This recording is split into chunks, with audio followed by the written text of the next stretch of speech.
சிரிச்சு மச்சம் ஒன்ன பார்த்து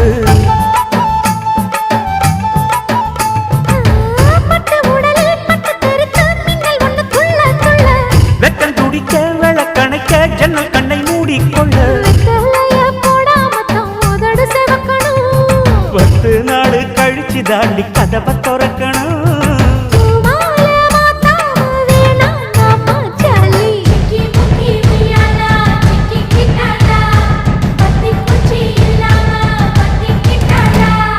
மச்சாங்கிட்ட முந்தானைய தந்து வப்பாளா